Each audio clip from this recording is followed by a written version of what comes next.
Okay, welcome everybody. So excited to be here with my brand new friend Nika, and I'm going to be getting to know her right along with you at the same time. But I think it's really cool when you're scrolling on social and someone is really being the light. They are being the light. They are being the positivity in your news feed, and that's really why you slowed my scroll down, girl. So we're going to get to know you better, but I thought we could come right out from the gates and I can ask you this question here, which I know is on a lot of people's mind right now, and that's about making the money. But to make the money, we need to make sure our mind is right. So what is your go-to tool or practice or ritual or anything to make sure your money mindset is on point? Okay, for sure. So I would say what I do now is just a lot of affirmations. Something that I learned, so I've been on my spirituality mindset journey, I would say for 4 years now. And in the beginning, I used to think it had to be very formal. You have to just write your affirmations down and set, a specific time for it. But the more and more I learned is affirmations are really just our thoughts. It's really just what's playing on repeat every day in our head. And so now something I've learned how to do is in those like little moments in the day where nothing else is going on. Maybe I'm washing the dishes, maybe, I'm just brushing my teeth. I'll just really go into my mind and I'll just affirm for what I want. And something else I think people get caught up on is affirmations have to be a specific format. It has to be, I'm so happy and grateful for XYZ, but you can just say whatever you want. So I just say, oh, it feels so good to be wealthy. I'm so grateful that money just abundantly flows into my life. Thank you for the 50 new students that get started today. Thank you for all of the abundance all throughout my business. I'm so happy I'm impacting all these people.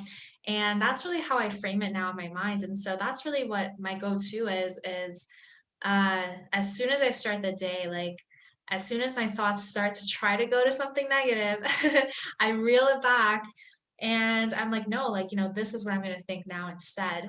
And it's pretty amazing what happens, with even just a month of doing this. You'll just really start to notice results faster than a lot of other things, I think. So this is really my go-to is just really taking those moments and just thinking to myself what it is that I want. Yes, I love it. That's chapter one of Think and Grow Rich is thoughts are things, right? So that's the age old principle right there. It's whatever you're thinking, whether you're either manifesting wealth and abundance or the opposite of that, right? But it all happens up here, right? And Yeah. if to all the listeners, if you don't have a copy of Think and Grow Rich, I highly recommend that age old book. Nika, I'm sure you have it. Yeah. It's the best, right? And it's like, and that copy, like your book should be weathered and, dog-eared, and like you should just love on that book because the title is also misleading because like people think rich like money, right? And yes, money, it's not everything, but it's right up there with oxygen, especially when you don't have it, right?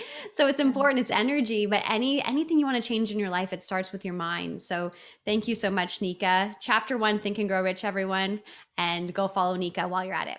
Okay, so now as we're getting to know Nika a little better, Nika, tell me about yourself. What's going on in your world? What's motivating you? Tell us. I want to get to know you better.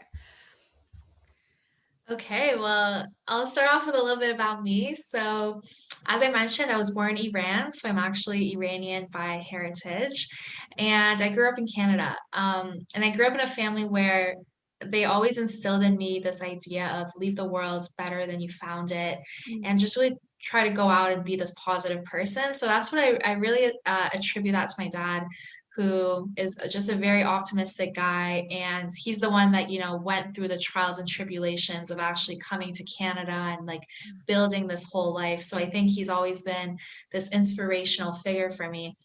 And growing up, I loved volunteering. I loved kind of working with kids. I loved all these things. And I went to school for international relations. So I went to school thinking, I'm going to go down this road of being a foreign policy person, working in government, maybe even going into politics one day. I actually always loved public speaking. It really came naturally to me. I used to perform Iranian poetry, so I love being on stage, like I love speaking. And so I was like, you know what, I'll go into politics. It'll be fun. I'll go into government. So that's the whole route I went down. I went to UBC in Vancouver, and then I moved all the way to Ottawa to do my master's degree in international affairs. And what I realized was that I did love this field. I love the fact that I could write policies to make a difference. And I worked in the gender equality policy team within global affairs. But what I also felt at the same time is that I wish I could impact people more on like a one-on-one kind of like direct level rather than just being a part of this whole government thing and just writing these policies. So I was like, you know what can I do to actually help people like on this like one-on-one level? And what I found was coaching. So February 2018, I started the brand, The Positivity Boss, and I was like, you know what? I've been through my own mental health challenges, and so why don't I just try to share with people how they can go ahead and develop that positive mindset, how they can go ahead and, yeah, overcome their limiting beliefs, really. And kind of at the same time as finding coaching, I found just online business. I found this guy named Dan Locke. He basically taught me about high ticket sales, and I was doing that for a while and just working like as a salesperson. And that was really fun. Like, and I made good money in sales. Like, apparently I was good at it. But then I realized, like, instead of just selling all these other people's programs, like, let me just go ahead and just find something that I could do myself.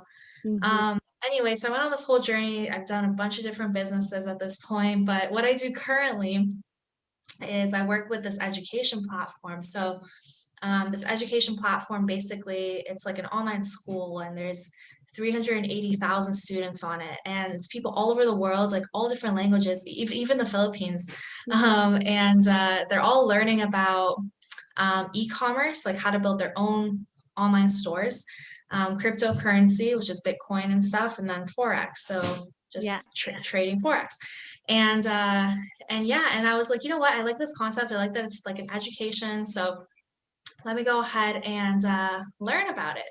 Yeah. And so I became part of this platform, and now at this point, I've helped people in about 15 different countries learn. There you go. And it's just been a really fun thing to do. So I do this, and I actually still work as a policy analyst with the government as well. So I Wow. have a bunch of different things going on all the time because I still have all these different passions. So that's a little bit about me. What really keeps me fired up these days is um, just the fact that the world is so vast and that we really are the creators of our own reality. And every time I just remember that, I'm like, you know what? I can choose to just believe differently and just manifest, whatever I want. And I think that just keeps me so fired up. And now I've actually been manifesting for other people. Like, I'm like, Oh, oh, I'm so excited. Like yes, Jolie, like girl.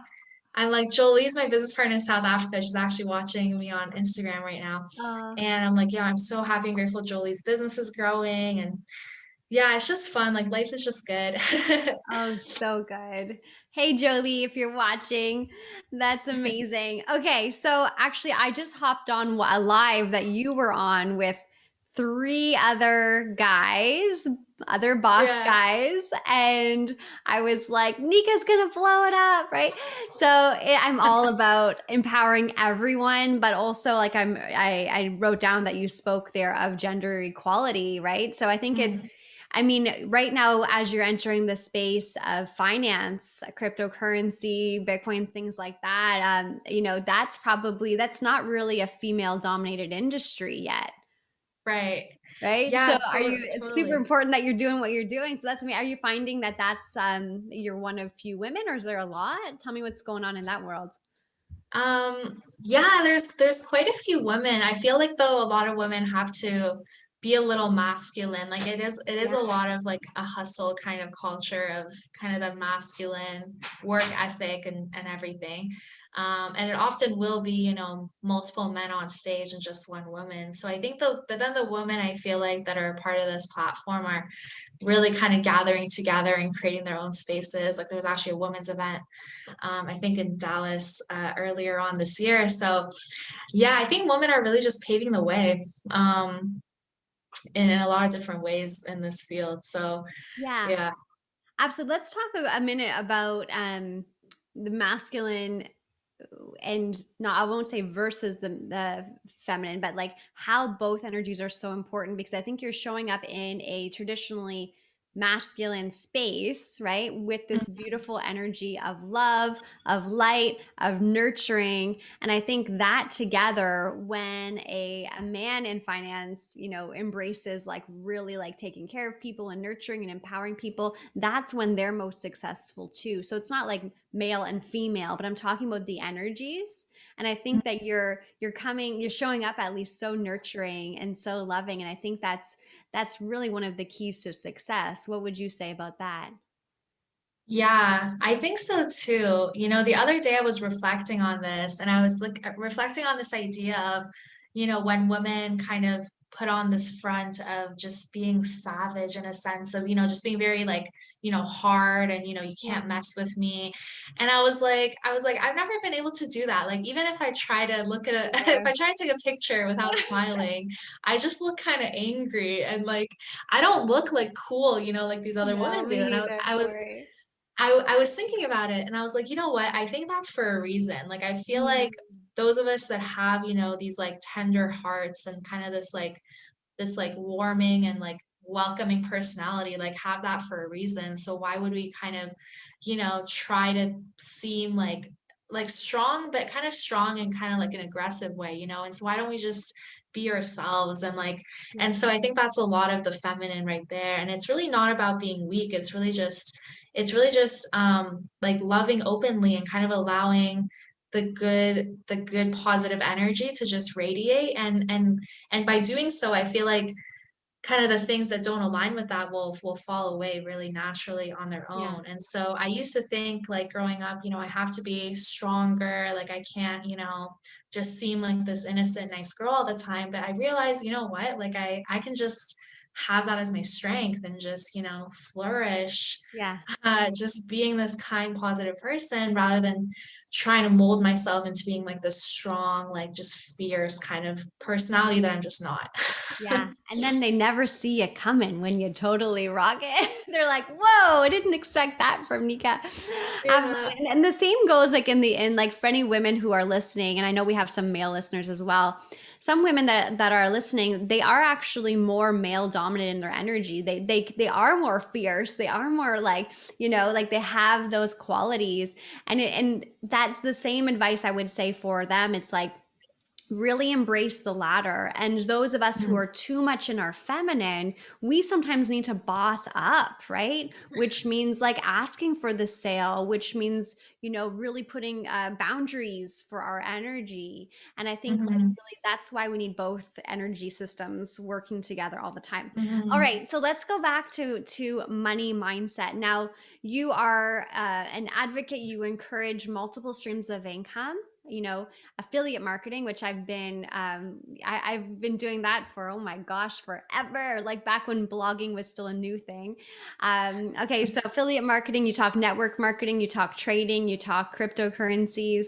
So you're really embracing multiple streams of income, I would say. Yeah, yeah, and I think it's so key because I think something the pandemic just showed everyone is that even one stream of income is risky, Yeah. like you might have a job, but who knows when that might disappear. And it's like, why not just kind of protect yourself, but also like from a abundance and spirituality perspective, why not just open yourself up to the many different ways the money might flow in? Like, Mm, I know people that had $100 in Bitcoin, like back last year in the summer, and that money is now, 500 or $600. And it's Yeah. just pretty cool because they might not even know that, Yeah. that was a way for their money to grow, but it did. And so, yeah, it's like I just really encourage people to just be open-minded because I feel a lot of people shy away from investing and trading. They think, oh, my husband deals with it. Like a lot of women just straight up say, "Oh, my husband deals with, the investing." And I'm like, "Okay, but like like why don't you kind of just learn about it a bit more? Just be like a little more open-minded." And I do have a lot of couples that are the husband and the wife just working together on their finances and learning how to invest and trade together, and that just allows them to have kind of that partnership, and maybe one person takes a little bit more effort with it. But I think just this fact that a lot of women say, "Oh, like my boyfriend does that or my husband takes care of it," kind of it almost just delegates the responsibility away, and it's like, why not Mhm. just learn how to do it yourself too? Because I feel something it really gave me is coming with someone with no finance background, I studied political science. It really allowed me to feel like I'm learning a new skill and I'm kind Yeah. of just growing my skill set, and that gave me a lot of confidence. And so I think it's like a big confidence builder to be able to manage your own money. Girl, that's exactly it. And that's so important because actually my husband is in this learning curve right now. So our family business is through network marketing. We've built a beautiful residual income over the past it's going to be 13 years this May. And Wow. Okay. yeah, and now he's coming up, and the last just less than a month, he's on this fierce learning curve of learning crypto, of learning all these different things because he got excited about it. And here we have like a grown man who is excited about learning something new. And I think it's like that learning curve is sometimes super fierce, and there's like a dip, and you doubt yourself, and the confidence doesn't feel like that when you're low. But once you get through it and you've mastered something new, that's what it's all about. That's how we build confidence. That's how we grow as human beings. It's worth the risk, right? Oh, for sure. And And risk is like, I mean, I don't even know it. Living is a risk, so you might as well have fun with it. right, right. Yeah, because I think that's another misconception people have is, oh, it's too risky for me to trade or invest. But honestly, if you learn the right kind of risk management policies, sorry, it's a little noisy. If you learn the right kind of risk management practices, for example, I only risk 3% at a time. So Yeah. to put that into perspective, you're risking like $3 out of 100. Yeah. You're not going to lose your whole account. Yeah. And that's really what I try to encourage people to understand. So that's what I'll say about that. And yeah, another thing in terms of learning that I think really helped me is mentorship. Being a part of network marketing, you probably are passionate about that as well, and you know the power of mentorship and how that can really just help someone out, because the hardest thing is trying to learn something by yourself. You're reading a book, you're on YouTube, you're kind of all over the place, really trying to learn something, whereas it's like, okay, just find a single mentor that's gonna just Yeah. be there to teach you, like hold your hand and be like, hey, like this is how you set your account up, like this is what you do, like this is Exactly. like these are some people you can learn trading from. And I think that's really like why I love our platform specifically, is because it allows the mentorship. But I think in general for any new skill set, that's going to help a lot. That's amazing. So good. Okay. So impact, that's definitely that's got to be one of your values, because I was taking a moment to look at actually to listen to some of the results and the raves and reviews of people who've worked with you, and they all look like young men and women who are feeling more confident, and they're making moves. So tell me about why that's so important for you to make an impact on the world and individuals.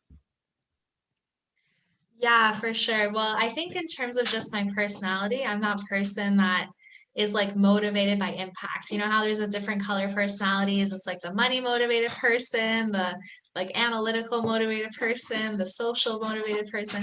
So I'm definitely the impact person with a little bit of the money, of course, as well. But it really just fires me up when someone can talk to me and say, hey, you know what? Because I learned this, this is what it's been able to do. Like I have Mhm. more money to buy my son, like his food or whatever, you know, or just like these little things. Or when student, like I have a 15-year-old I work with, Wow. and her whole purpose of wanting to learn was to help her mom.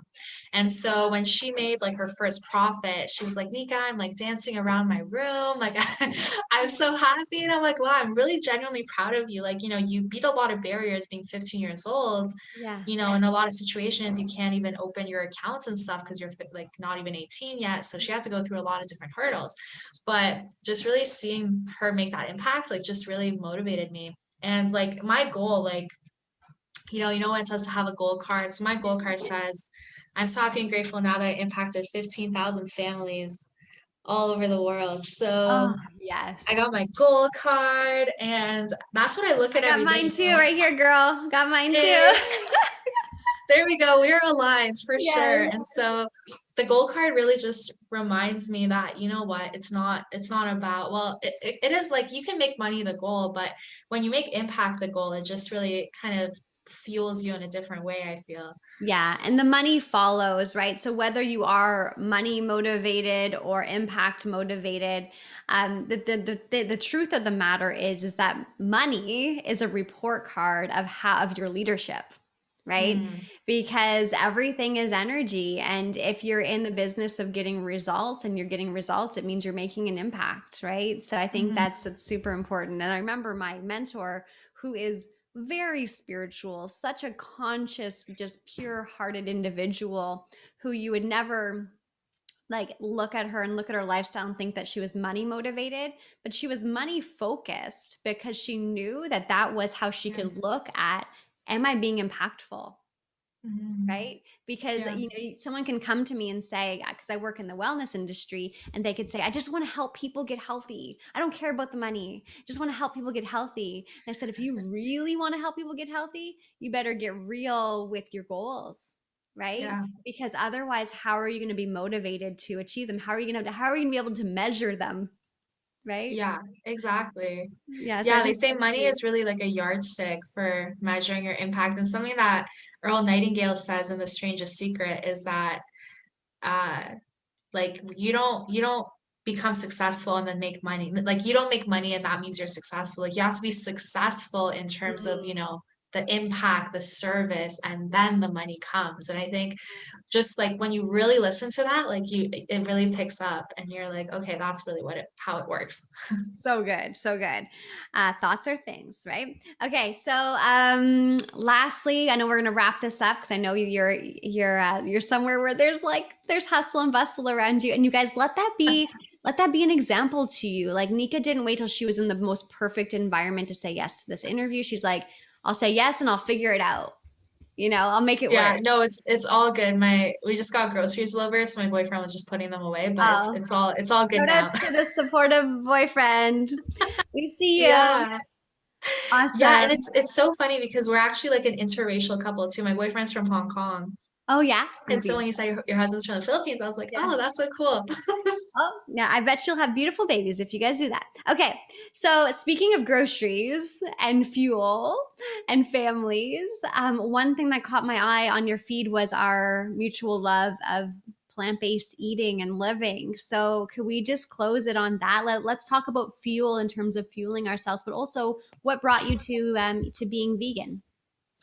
Yeah, for sure. So fueling ourselves, right? I really believe that everything is energy. So the food we eat is really energy, right? And that's when it really clicked for me like, wow, you know, meat is basically the energy of whatever that animal was going through. And so if you think about it, you're kind of eating like a dead piece of energy. Whereas if you're eating your spinach, your fruits, all of these like high energy foods, you're gonna feel good. And I think that is just really is like, okay, what are you fueling yourself with? And I really feel this in my own energy. Like when I have, sugar, for example, even though I used to love sugar so much, I just don't feel the best. And it's because, well, it's not really doing the best for you. Whereas when I have my green smoothies, I take my chlorella supplement, I just feel good. Yes. And in terms of my plant-based journey, so this actually started in 2017. I was 21. I was actually wanting to lose weight. It was really interesting. I kind of went through this like spiritual awakening along with wanting to lose weight. It all kind of happened at once, overcoming my depression. It was kind of just this whole life change situation. And it really just started off with losing weight. And once I lost 40 pounds. And so that was awesome. And then I learned about the environmental impact. So, being this person that studied all about policies and world issues, Mhm. I was like, wow, like it's crazy that, it has such an environmental impact. And I'm talking about meat and dairy. And a lot of our world leaders, don't really talk about it from that angle. And so that got me very passionate about just the plant-based lifestyle. And yeah, I've just been maintaining it ever since. It's not always the easiest, especially around family and things like that. But I really just do my best effort of, yeah, just maintaining because it really just helps me feel good. And I feel like it just has such a positive impact. So yeah, Yeah. that's kind of my journey with it. Well, So it's there's been another 4 years now. wow, there's another similarity you and I have. We're super aligned because I made all my big changes at the same time too. So I went to this women's event in Toronto. It was the building's not even there anymore. It was called the Diesel Playhouse, and it was downtown. There's a condo there now, and it was the Blue Jays Way in King. Okay, I'm Um, very close to that area. yeah. Oh my God. Okay. So it was, I was 25 years old and there was this event being advertised all across Toronto. And it was like, it was the Women's Symposium of Wealth and Wellness. And at the time, I was in the fashion industry. Okay. So I was in the fashion industry. I was burnt out. I was addicted to sugar. Okay. And, and I went to this event and learned about meditation, multiple streams of income, law of attraction, supplementation, veganism, Wow. all these things that they're the same day, right? So imagine like I'm there by myself. I was just like, you know, I was like vibrating. I get home to my boyfriend at Yonge and Eglinton where we were living, and I was like, okay, so here's the deal. And I'm like throwing stuff out. And that was the day I became vegan. And that's I mean, how many years ago is that? That's 12, 13 years ago, right? So Wow. it's been incredible. But the thing is that kind of all these big shifts happen, and I realized that just like you said, that's a big motivating factor for me. Just the understanding of I don't want to eat something that suffered, right? Mm, So that's not aligned with my values. And you guys, this yeah. is not a vegan like shaming podcast. Nika and I are just sharing our journey. But even Yeah. just like outside of veganism, it's about eating and making decisions for your body in a way that are aligned with where you're going, right? So Mm, if you're creating big things for yourself and for your family, but you're eating processed foods, like in abundance, you're out of alignment for what mhm. with what you're creating, right? We don't have to eat perfectly. That's not what I'm saying. But like fueling your body, drinking beautiful water, being mindful, and taking those deep breaths, all these things, they're not separate. They're a part of money too. Yeah. Yeah, Yeah. for sure. You said it beautifully. Oh, well, I'm so grateful for you, girl. I think we kept this just about 30 minutes, so that's amazing. And I'm so excited for us to continue to learn from each other, collaborate. I'm going to show up on those lives and like show you out to all the guys that are Nika's going to out earn you guys. So funny. No, I love that. They're like, wow, like your audience is so nice. Like, who's this Krista girl? That's the feminine energy though shining through, right? Yes. So that's so awesome. Well, let's stop record and you guys go follow Nika on Instagram right now. She's the Positivity Boss. Go look her up and definitely continue to learn from her. Thank you so much for your time, Nika. I so appreciate you. This was Thank fun. you. Definitely, definitely.